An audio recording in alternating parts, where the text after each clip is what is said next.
예전에 제 신학교 다닐 때 신학교 동기 목사님 가운데 그 전직 축구 선수가 한 명이 있었습니다. 이 목사님이 예전에 축구 선수를 하다가 무릎 부상을 당했는데요. 무릎 수술을 한 5번 하시고서는 결국에는 축구를 포기를 하고 총신에 이렇게 입학을 하셨습니다.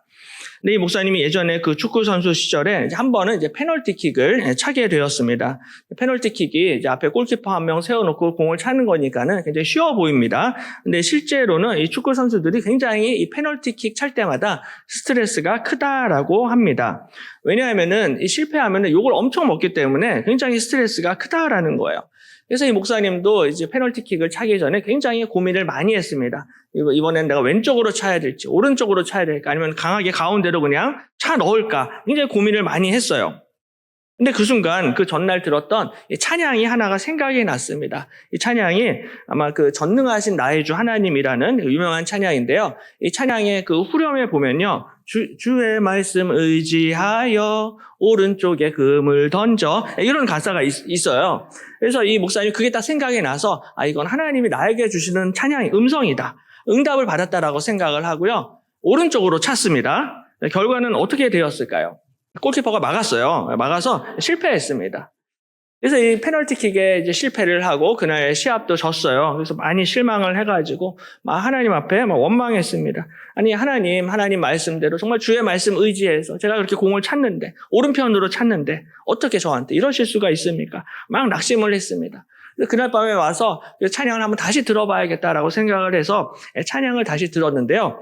가사가 보니까는 주의 말씀 의지하여 깊은 곳에 금을 던져였어요. 그러니까 오른편이 아니라 깊은 곳에 던지라는 그 찬양이었습니다. 근데 목사님이 순간 착각을 해서 오른편에 던지라는 그 말씀으로 착각을 해서 이게 말씀이 틀린 게 아니라 이거 내가 실수한 거구나라고 회개를 하셨다라고 합니다. 결국 나중에는 분이 이제 무릎 부상 때문에 축구는 그만두고서는 이제 목회를 이제 하시게 되었고, 지금은 이제 서울에서 이제 큰 교회에서도 말씀의 종으로 귀하게 또 사역을 잘 감당을 하고 계십니다. 근데 하나님이 때로는 정말 우리의 이런 인생길을 막으실 때가 있습니다. 우리의 진로의 문을 하나님이 막으실 때가 있어요. 때로는 내 인생에서 정말 골을 열심히 찾는데 골이 들어가지 않을 때가 있습니다. 때로는 밤새도록 물고기를 잡으려고 애를 썼는데 물고기를 한 마리도 잡지 못하는 때가 있습니다. 근데 바로 하나님께서는 바로 그러한 우리의 인생의 실패의 때, 인생의 고난의 때, 낙심의 때 우리를 불러주십니다. 우리를 부르시고 우리를 더 좋은 길로, 더 선한 길로 인도해 주실 줄로 믿습니다. 저도 원래는 이제 경영학 공부 전공을 했기 때문에 경영학 공부를 해서 이제 경영학 교수가 될 생각을, 그런 계획을 가지고 있었는데 캐나다에서 여러 가지 이런저런 일들을 당하면서 하나님의 부르심을 받게 되었고 진로를 그때 이제 바꾸게 되었습니다. 지금은 이제 목회자로 불러주신 하나님께 너무 감사드리고 우리나라에서 제일 좋은 제일교회에서 행복하게 목회를 잘 하고 있습니다. 근데 이 오늘 본문에 나타난 이 베드로도요, 원래는 직업이 아시는 것처럼 베테랑 어부였습니다. 물고기를 굉장히 잘 잡는 사람이었는데 어느 날 예수님께서 베드로를 예수님의 제자로 불러주십니다. 그래서 오늘 본문 말씀은 예수님이 베드로를 부르시는 유명한 장면인데요. 이 장면의 말씀을 한번 살펴보면서 또 은혜를 나누도록 하겠습니다. 가장 먼저는 우리 하나님께서는 끝까지 나를 포기하지 않으십니다. 우리 하나님은 한번 택하신 백성, 한번 부르신 그 사람을 절대로 예수님이 포기하시는 법이 없습니다. 내가 아무리 도망을 치려고 해도, 내가 아무리 외면을 하려고 해도 끝까지 예수님이 절대로 나를 포기하지 아니하시고 인도하십니다. 그래서 오늘 이 베드로도요, 예수님이 베드로를 부르셨는데 굉장히 좀 많이 애써 외면했어요. 어느 날 많은 사람들이 예수님께 몰려와서 게네사렛 호숫가에서 하나님의 말씀을 들었습니다. 게네사렛 호수는 갈릴리 호수의 다른 표현입니다. 혹은 나중에 요한복음에서는 디베랴 호수라고 표현을 하는데 전부 다 똑같은 갈릴리 호수를 뜻합니다. 예수님이 그 호숫가에서 말씀을 가르치시는데 호숫가에 배 2척이 띄어져 있었습니다. 그 배를 보시고서는 예수님이 그 2배 가운데 한 배에 오르시는데 그 배가 바로 베드로의 배였습니다. 베드로의 배에 올라타셔서 배를 이제 육지에서 조금 떼라라고 이렇게 청하시고 거기서 배 위에서 이제 사람들에게 말씀을 가르치시고 설교하셨습니다. 이처럼 예수님이 베드로의 배에 오르셔서 말씀을 전하셨는데 일부러 우연히 베드로의 배에 타신 것이 아니라 사실은 예수님의 의도와 목적이 있으셨습니다. 의도적으로 베드로의 배에 올라타신 거예요. 왜냐하면 예수님과 베드로가 오늘 처음 만난 사이가 아니었습니다. 누가복음에서는 오늘 본문에서 베드로가 처음 등장을 하는데요. 우리가 요한복음을 보시면은 베드로가 어떻게 예수님을 처음으로 만나게 되었는지 그 장면을 이렇게 설명을 해줍니다. 원래는 베드로의 형제 안드레가 먼저 예수님을 믿었어요. 그래서 요한복음 1장 40절에 보면은 요한의 말을 듣고 예수를 따르는 두 사람 중의 하나는 시몬 베드로의 형제 안드레라. 그가 먼저 자기의 형제 시몬을 찾아 말하되 우리가 메시아를 만났다 하고 메시아는 번역하면 그리스도라. 데리고 예수께로 오니 예수께서 보시고 이르시되 내가 요한의 아들 시몬이니 장차 게바라 하리라 하시니라. 게바는 번역하면 베드로라 라고 이렇게 말씀을 합니다. 그러니까 원래 그 베드로의 형제가 있었는데 안드레라는 형제가 있었습니다. 근데 이 안드레가 원래는 세례 요한을 따르던 제자였어요. 근데 어느 날 세례 요한이 예수님을 보면서 보라 이는 하나님의 어린 양이로다 라고 예수님을 향하여서 말씀하는 것을 듣고서는 그때부터 안드레가 이제 예수님을 따라다니기 시작을 합니다. 근데 본인만 예수님을 따르는 것이 아니라 자신의 형제 베드로를 전도를 해요.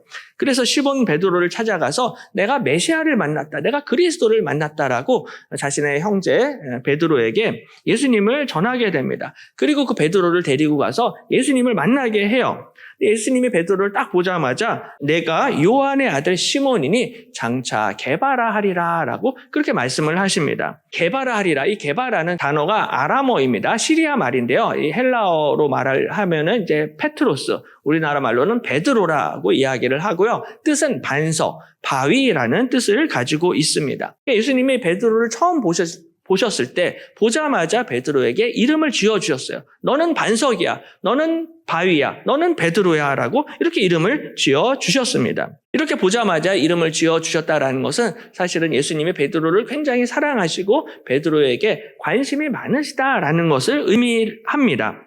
왜냐하면 요새도요 쉽게 다른 사람 이름을 지어주는 경우가 거의 없습니다.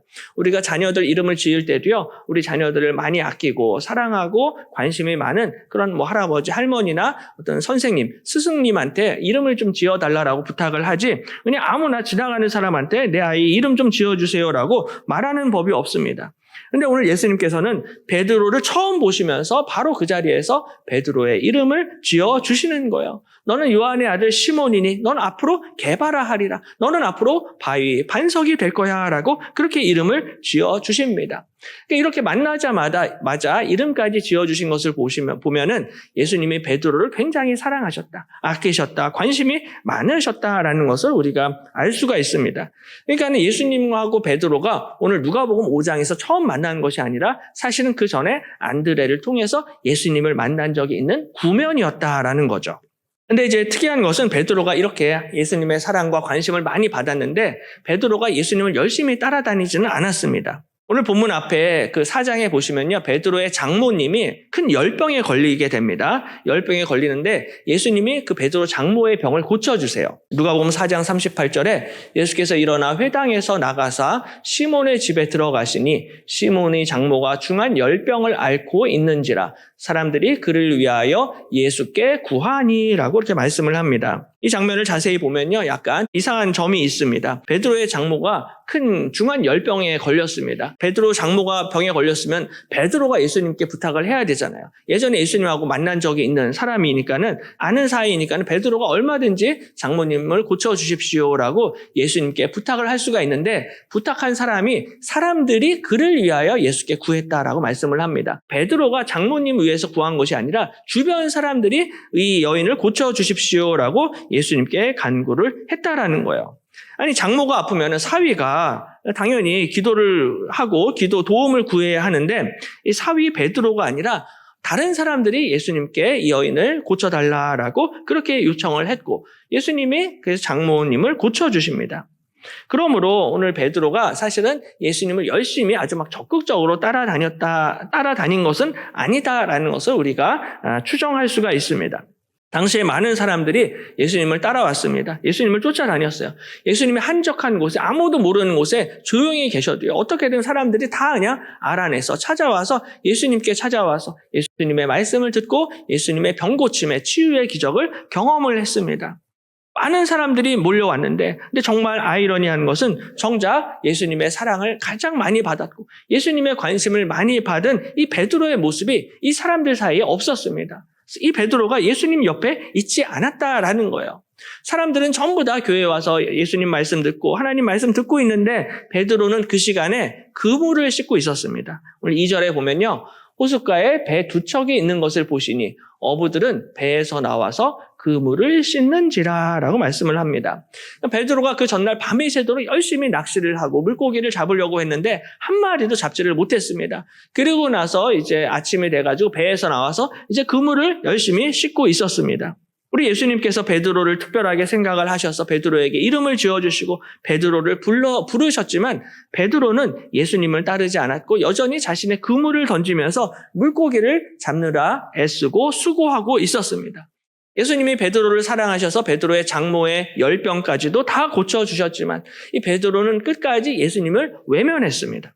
수많은 사람들, 어중이 떠중이도요, 전부 다 말씀 들으려고, 고침 받으려고 예수님께 몰려왔는데 정작 택하심을 받은 베드로는 말씀을 듣는 것이 아니라 옆에 구석에서 그물을 씻고 있었습니다. 베드로는 예수님을 만나서 안드레에게 이분이 메시아이다라고 그렇게 소개를 받기는 했지만은 이 메시아이신 예수님을 따르지 않았습니다. 메시아이신 예수님을 쫓아다니질 않았습니다.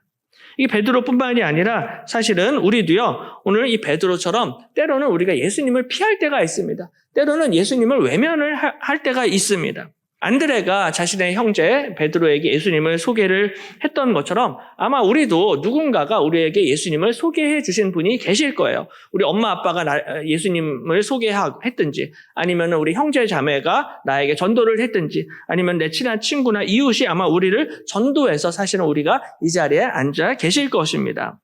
어떤 분들은 지난주에 새생명 전도축제를 이제 계기로 해서 이제 우리 교회에 출석하시고 나오시는 분들도 계실 것입니다. 그래서 항상 전도하시는 분들이 예수님이 하나님의 아들이십니다. 예수님이 메시아이십니다. 예수님을 믿어야 됩니다. 예수님이 당신을 위해 죽으셨습니다라고 열심히 전도를 하셨을 것입니다. 이게 사랑하는 가족들, 엄마 아빠 말이기 때문에 우리가 거절을 하지를 못하고 교회에 나오게 되고 아마 이 자리에 앉아 계신 분들도 계실 것입니다. 하지만 우리가 예수님을 소개받아서 교회에 앉아있기는 하지만 여전히 우리 마음속으로는 좀 긴가민가 할 수가 있어요. 예수님을 내가 오늘 베드로처럼 전적으로 따르지는 못하고 있을 수 있다라는 거예요. 베드로는 예수님을 소개받고 전도받기는 했지만은 여전히 자신의 그물과 자신의 힘과 자신의 경험과 자신의 재물을 의지하며 항상 세상 일을 열심히 하고 있었습니다. 밤새도록 어떻게든 물고기를 한 마리라도 내가 더 잡아야겠다. 그리고 한 마리도 잡지 못했으니까 그 다음 날 아침에는 아침부터 일찍 그물을 씻느라고 예수님의 말씀 듣지 않고 교회도 오지 않고 이 세상 일에 얽매여서 그렇게 살아가고 있었습니다. 아니면 몸은 교회에 와서 예배당에 앉아 있을지라도 속으로는 계속해서 이 세상 일과 근심 가운데 있는 거예요. 돈 걱정, 자식 걱정, 직장 걱정, 사업 걱정하면서 앉아 있을 수가 있다라는 것입니다. 여전히 예수님만 전적으로 의지하고 예수님께 기도하는 것이 아니라 여전히 내 힘과 재물과 경험과 내 그물을 의지하면서 살아가고 있을 수 있다라는 거예요. 그러니까 오늘 이 베드로의 모습이요, 그냥 베드로만의 모습이 아니라 오늘 이것이 나의 모습일 수가 있다라는 것입니다. 놀라운 것은요, 하나님이 그래도 절대로 우리를 포기를 하지를 않으십니다. 우리 예수님이 오늘 처음부터 베드로를 택하시고 베드로를 사랑하시고 베드로를 부르셨어요. 그래서 베드로 장모의 열병도 고쳐주시고 일부러 베드로의 배에 오르셔서 사람들에게 말씀을 전하셨습니다. 그러니까 예수님은 어떻게든 항상 베드로에게 가까이 가려고 하셨어요. 베드로에게 계속해서 접근했습니다. 어떻게든 베드로를 부르시고 어떻게든 베드로를 사용하시고자 하시는 그 예수님의 깊으신 계획과 뜻이 있었어요. 그 수많은 사람들이 예수님 앞에 와서 말씀을 듣고 있었는데 예수님의 관심은 베드로에게 있었다라는 거예요. 밤새도록 열심히 물고기를 잡지 못한 그 베드로를 안타까워하셨습니다. 그리고 그 다음날 아침에 그물을 씻느라 말씀을 듣지 못하고 있는 이 베드로를 생각하면서 안쓰러워하셨습니다. 한 마리도 잡지를 못해서 낙심해서 그물을 씻고 있는 이 베드로의 모습이 눈에 밟히는 거예요. 눈에 밟혀서 베드로를 계속해서 보고 계셨던 거죠. 내 사랑하는 우리 베드로가 이렇게 물고기에만 매달려 있으면 안 되는데, 내 사랑하는 베드로가 이렇게 세상 일과 염려와 세상 재물에만 매여 있으면 안 되는데, 이 돈 때문에, 물고기 때문에 낙심하고 실망하고 포기해서는 안 되는데, 내 사랑하는 베드로는 물고기가 아니라 돈이 아니라 영혼을 사랑하고 사람을 낚는 어부가 되어야만 하는데, 이러한 생각을 하시면서 사실은 예수님의 베드로를 계속 보고 계셨던 것입니다. 그래서 예수님이 베드로를 계속 그냥 놔두실 수가 없으셨어요. 그래서 다시 한번 베드로에게 가셔서 깊은 데로 가서 그물을 내려 고기를 잡으라라고 말씀을 하신 것입니다. 그 결과 베드로가 이 고기를 잡았는데요, 어마어마하게 그물이 찢어질 정도로 고기를 잡게 됩니다. 6절에 그렇게 하니 고기를 잡은 것이 심이 많아 그물이 찢어지는지라라고 말씀을 합니다. 그물이 찢어질 정도로 어마어마하게 고기를 잡았어요. 그때서야 비로소 베드로가 예수님께 무릎을 꿇습니다. 주여, 나를 떠나소서, 나는 죄인이로소이다 라고 베드로가 무릎을 꿇습니다. 그 전까지는 자신의 형제 안드레가 분명히 메시아로 소개를 했는데 메시아가 아니라 선생님 하면서 그렇게 불렀습니다. 그러다가 이제 8절에서 놀라운 주님의 기적 앞에서 주여, 나를 떠나소서, 나는 죄인이로소이다 라고 예수님을 나의 주님으로 인정을 하고 고백을 하고 있습니다. 그래서 그물이 찢어질 정도로 많은 고기를 잡았는데 그물만 찢어진 것이 아니라 이제 베드로의 마음이 찢어지게 된 것입니다. 이제 정말로 마음이 열려서 예수님을 나의 주님으로, 나의 하나님으로, 나의 메시아로 영접하고 받아들이게 되었다라는 거예요. 그러면서 그동안 내가 왜 예수님을 따르지 못했을까? 그동안 내가 왜 말씀을 듣지 않았을까? 그동안 내가 왜 교회에 나오지 않았을까? 이런 생각을 하면서 자신의 모습이 창피하고 부끄러웠습니다. 예수님이 그동안 나를 그렇게 찾으시고 내 이름까지 지어주시고 나를 사랑하시고 나를 부르셨는데 내가 여태까지 응답도 하지 않고 순종도 하지 않고 있는 이 스스로의 모습에 얼굴을 들지를 못하는 거예요. 그래서 주여, 나를 떠나소서, 나는 죄인이로소이다 라고 고백을 하고 있는 것입니다. 예수님, 저는 사실 예수님을 가까이 할 자격이 없습니다. 예수님이 그동안 그렇게 저를 찾으시고 애타게 부르셨는데도 제가 계속 도망쳤습니다. 제가 계속 외면했습니다. 예배당에 앉아있긴 하지만 나의 주님으로, 나의 하나님으로 제가 인정하지 않았습니다. 제가 순종하지 않았습니다. 주님, 저는 죄인입니다. 나를 떠나십시오 라고 오늘 고백을 하고 있는 거죠. 그러니까 예수님의 놀라운 사랑 앞에 결국에는 베드로가 두 손 두 발 다 들고 주님 앞에 엎드리게 되는 것입니다.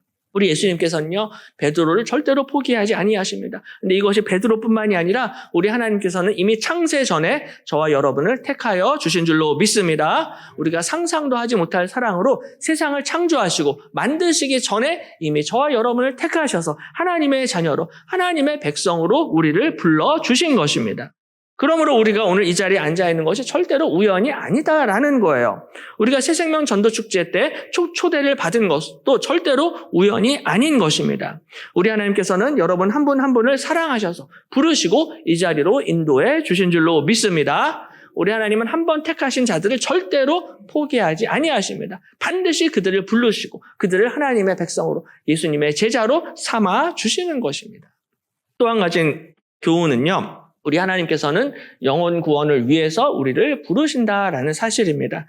하나님께서 우리를 포기하지 아니하시고 끝까지 우리를 제자로 부르세요. 근데 우리를 부르시는 목적이 있는데 그것은 바로 영혼을 살리기 위해서, 영혼을 구원하기 위해서 우리를 부르시는 것입니다. 그래서 예수께서 시몬에게 이르시되 무서워하지 말라, 이제 후로는 내가 사람을 취하리라 라고 말씀을 하십니다. 베드로야, 무서워하지 말아라. 베드로야, 두려워하지 말아라. 네가 그동안 나를 외면하고 나를 피하고 나를 도망쳐도 너는 염려하지 말아라. 무서워하지 말라는 거예요. 이제부터는 네가 사람을 낚는 어부가 될 거야. 이제부터 너는 사람을 취하게 될 거야. 이제부터 너는 영혼을 살리게 될 거야. 영혼을 구원하는 사명을 베드로에게 맡기시는 것입니다. 오늘 예수님이 베드로를 찾아오셨는데요, 단순히 베드로에게 물고기 100마리, 200마리 더 잡게 하려고 예수님이 베드로에게 오신 것이 아니었습니다. 하나님이 우리 인생의 고난의 때, 우리 인생이 실패 가운데 있을 때 우리 인생에 찾아오십니다. 근데 우리 인생에 찾아오시고 우리를 도와주시는 이유가 단순히 내가 돈을 더 많이 벌게 하기 위해서, 단순히 내 사업이 더 잘 되게 하시기 위해서, 단순히 내 자식들 더 잘 되게 하시기 위해서 하나님이 우리 인생에 찾아오시는 것이 아니다라는 거예요. 예수님의 진짜 목적이 따로 있습니다. 그것은 바로 이제 후로는 내가 사람을 취하리라 라는 말씀입니다. 예수님은 베드로가 사람을 취하기를 원하셨습니다. 예수님은 베드로가 영혼을 살리기를 원하셨습니다. 예수님은 베드로가 영혼을 구원하는데 쓰임받기를 원하셨던 것입니다. 물고기 100마리, 1000마리, 돈 100억, 1000억 정도가 아니라 정말로 그 한 영혼을 살리고 한 영혼을 구원하시기 위해서 오늘 저와 여러분을 이 자리로 불러주신 줄로 믿습니다. 바로 하나님께서 우리를 통해서, 우리 교회를 통해서 사람을 살리기를 원하시는 것입니다. 영혼을 구원하기를 원하시는 거예요. 그럼에도 불구하고 우리가 신앙생활을 하다 보면요, 이 부르심의 사명을 우리가 깜빡깜빡 잊어버릴 때가 있습니다. 특별히 정말 내가 너무 힘들고 어려울 때가 있어요. 정말 내 코가 석자여서 뭐 교회 일, 봉사, 전도 이런 거는 생각도 하지 못할 때가 있습니다. 오늘 베드로도요, 아시는 것처럼 나중에 예수님이 붙잡히실 때 예수님을 3번을 또 부인을 했습니다. 그리고 예수님이 십자가에 못 박혀 죽으시니까는 베드로가 이제 다 끝났다라고 생각을 했어요. 이제 다 말짱 도루묵이다. 그동안 예수님을 따랐던 거, 3년 동안 고생했던 거, 이제 다 끝났다. 더 이상 뭐 소망이 없다, 희망이 없다라고 생각을 했습니다. 그래서 그때 베드로가 선택한 일이 다시 물고기를 잡는 일이었습니다. 다시 내가 고기 잡아서 먹고 사는 일도 해결을 해야 됐고 이제 생계를 유지해야겠다라고 생각을 했습니다. 분명히 오늘 예수님께서 너는 이제 사람을 취하는 자가 될 거야 라고 약속을 하셨는데 이 약속을 또 잊어버린 거예요. 왜냐면 본인이 너무나 힘들다 보니까 예수님도 죽으시고 이제 돌아가셨으니까는 다 끝났다라고 생각을 했어요. 그 장면이 요한복음 21장에 기록이 되어 있습니다. 요한복음 21장에 시몬 베드로가 나는 물고기 잡으러 가노라 하니 그들이 우리도 함께 가겠다 하고 나가서 배에 올랐으나 그날 밤에 아무것도 잡지 못하였더니라고 말씀을 합니다. 베드로가 다시 또 물고기를 잡으려고 했는데 그날 밤에 또 밤새도록 했는데 그 밤에 아무것도 잡지 못하였다라고 말씀을 합니다. 3년 전 게네사렛 호수에서 밤이 새도록 수고했지만 한 마리도 잡지 못했던 것처럼 3년이 지나서 또 디베랴 호수에서 열심히 밤새도록 낚시를 했는데 한 마리도 잡지를 못했습니다. 3년 전과 똑같은 상황이 반복이 되는 거예요. 3년 전에도 베드로가 예수님의 부르심을 외면하고 물고기 잡는데 애썼는데 3년이 지나서 또다시 물고기를 잡으려고 그물을 던졌는데 한 마리도 잡지를 못하는 것입니다. 근데 이번에도 역시 예수님이요, 베드로를 포기하지 아니하시고 베드로에게 찾아오십니다. 3년 전에 게네사렛 호수에서 찾아오셨던 것처럼 오늘 디베랴 호수에서도 예수님이 베드로와 제자들을 찾아오십니다. 요한복음 21장에 보면요, 예수께서 이르시되 얘들아 너희에게 고기가 있느냐 대답하되 없나이다. 이르시되 그물을 배 오른편에 던지라. 그리하면 잡으리라 하시니 이에 던졌더니 물고기가 많아 그물을 들 수 없더라라고 말씀을 하십니다. 아무것도 잡지를 못해서 낙심 가운데 있는 이 베드로와 제자들에게 예수님이 다시 한번 찾아오십니다. 그래서 이 베드로가 또 이때도 예수님의 말씀에 순종을 해서 그물을 던졌는데 물고기가 너무 많아서 그물을 들 수 없을 정도로 어마어마한 물고기를 잡게 됩니다. 이 놀라운 기적을 행하신 후에 이 제자들이 예수님과 함께 아침 식사를 하게 돼요. 아침 식사를 하시면서 예수님이 베드로에게 질문하십니다. 요한의 아들 시몬아, 내가 이 사람들보다 나를 더 사랑하느냐라고 질문을 하십니다. 그러자 베드로가 주님 그러하나이다. 내가 주님을 사랑하신 줄 주께서 아시나이다 라고 대답을 합니다. 그러자 예수님이 그러면 내 양을 먹이라 라고 베드로에게 다시 한번 영혼 구원의 사명을 맡겨주십니다. 이 질문과 대답을 3번 반복을 하십니다. 네가 나를 사랑하느냐? 그러자 베드로가 예 주님 제가 주님을 사랑합니다. 그러면 내 양을 먹이라. 내 양을 치라. 내 영혼을 책임져라 라고 영혼 구원의 사명을 베드로에게 맡기시는 것입니다. 3년 전 누가복음에서도 예수님께서 네가 이제는 사람을 취하리라 말씀을 하셨는데 3년이 지나서 또 요한복음 21장에서도 내 양을 먹이라. 내 양을 치라. 내 영혼을 내가 맡긴 영혼들을 구원하라라고 명령을 하시는 것입니다. 베드로야 네가 정말 해야 할 일은 이 땅에서 물고기를 잡는 일이 아니라 넌 영혼을 살리는 일을 해야 한단다. 너는 사람을 취하고 사람을 구원하는 일에 내가 너를 쓰겠다라고 베드로를 부르시고 베드로를 사용하시는 것입니다. 비단 베드로에게뿐만이 아니라 이 말씀은 오늘 저와 여러분을 향한 말씀입니다. 교회의 사명이 무엇입니까? 그것은 바로 사람을 살리는 것입니다. 사람을 구하는 것입니다. 사람을 취하는 것입니다. 영혼을 구원하고 그 양들에게 생명의 양식, 복음의 양식, 말씀의 양식을 먹이는 것입니다. 바로 하나님께서는 우리를 영혼 구원의 목적을 위해서 우리를 여수 제일교회로 불러주신 줄로 믿습니다. 때로는 내 개인적인 상황과 형편 때문에 포기하고 싶을 때도 있습니다. 이거 뭐 한다고 되겠어? 온다고 했는데 안 오면 또 실망이 되고 낙심이 될 수도 있을 것입니다. 그렇게 밤새도록 애쓰고 수고했는데 물고기 한 마리도 잡지를 못하는 그런 인생의 고난과 환난과 상처의 때가 있을 수가 있습니다. 여태까지 열심히 예수님 따라다니고 교회에 충성을 했는데 상처를 받으면 한순간에 무너지고 넘어지고 실망을 할 수도 있을 것입니다. 근데 바로 그때 그 순간에도 우리 예수님은 절대로 포기하지 않으신다라는 것입니다. 베드로야, 너의 상황과 너의 형편이 아무리 힘들고 어렵더라도 내가 너를 사랑한단다. 내가 절대로 너를 버리지 않을 거야 라고 말씀을 하시는 거예요. 사랑하는 아들아, 네가 지금 사업이 너무나 힘들고 경제적으로 어렵다 할지라도 내가 너를 사랑한단다. 내가 절대로 너를 외면하지 않을 거야 라고 말씀을 하시는 것입니다. 사랑하는 딸아, 지금은 너의 몸이 너무나 아프고 힘들고 체력도 약하고 부족하지만 그래도 내가 너를 사용할 거다. 너는 사람을 취하는 어부가 되리라 라고 우리에게 말씀을 하시는 것입니다. 하나님은 절대로 하나님의 택하신 종들을 포기하지 않으십니다. 반드시 우리의 발걸음을 지키시고 인도해 주실 줄로 믿습니다. 우리 예수님께서 베드로를 처음 만나셨을 때요, 그 이름을 베드로라, 반석이다, 바위다라고 그렇게 이름을 지어주셨습니다. 근데 이 반석과 바위의 특징은요, 흔들리지 않는 것이 특징입니다. 바위와 반석은 절대로 흔들리는 법이 없습니다. 근데 우리가 이 베드로의 인생을 보면요, 이게 정말 너무나 많이 흔들렸던 인생입니다. 너무나 많이 예수님을 배신했고 왔다 갔다 했던 그러한 인생이었어요. 그래도 예수님은 베드로의 이름을 너는 바위야, 너는 반석이야 라고 지어주셨습니다. 왜냐하면 이 바위가 될 수 있는 이유가 바로 예수님이 이 바위를 절대로 포기하지 아니하시기 때문입니다. 베드로의 신앙과 인격이 훌륭해서 그가 반석이 되고 바위가 되는 것이 아니라 우리 예수님께서 끝까지 반석을 지켜주시고 보호해 주시기 때문인 것입니다. 그러니까 우리 예수님께서 바로 이 교회의 주인이 되시고 교회의 머리가 되시는 줄로 믿습니다.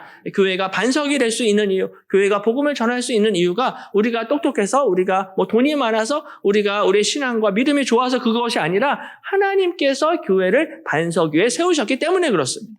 하나님께서 우리 인생 하나하나를 포기하지 아니하시고 지켜주시고 인도해 주실 것입니다. 우리가 낙심과 상처와 실망 가운데 있을 때에도 절대로 하나님께서는 하나님의 백성과 자녀들을 포기하지 아니하시고 우리에게 찾아오셔서 우리를 부르시고 우리를 다시 사용해 주실 것입니다. 네가 나를 사랑하느냐라고 예수님이 우리에게도 질문하실 때 주님 그러하나이다. 내가 주님을 사랑하시는 줄 주께서 아시나이다 라고 우리 주님 앞에 대답하시고 순종하시기를 바랍니다. 내 힘으로 안 될 때, 내 힘으로 실패할 때, 내 돈과 재물과 힘으로 안 될 때 바로 그때 우리 주님께서 우리 인생 가운데 찾아오시는 것입니다. 그리고서 우리에게 무서워하지 말아라, 두려워하지 말아라. 이제후로는 내가 사람을 취하리라 라고 말씀을 하십니다. 우리를 사람을 취하는, 영혼을 구원하는 하나님의 귀한 축복의 통로, 전도의 통로로 우리를 사용해 주실 것입니다. 포기하지 아니하시는 그 놀라운 사랑으로 반드시 우리 인생 가운데 찾아오셔서 우리를 부르시고 우리를 다시 일으켜 주시고 우리를 사용해 주실 줄로 믿습니다. 그러므로 이 시간 나를 부르시는 그 주님의 음성을 들으시고 그 음성에 응답하시고 순종하시기를 바랍니다. 나를 부르시는 그 하나님의 음성에 순종하게 될 때 하나님께서 반드시 우리를 사용해 주시고 우리의 발걸음을 인도해 주실 것입니다. 이번 한 주도 그 예수님의 부르심에 순종하셔서 사람을 낚는 어부가 되시고 예수님이 허락하신 사명을 감당하시는 모든 예수님의 제자들이 되시기를 주님의 이름으로 간절히 축원합니다.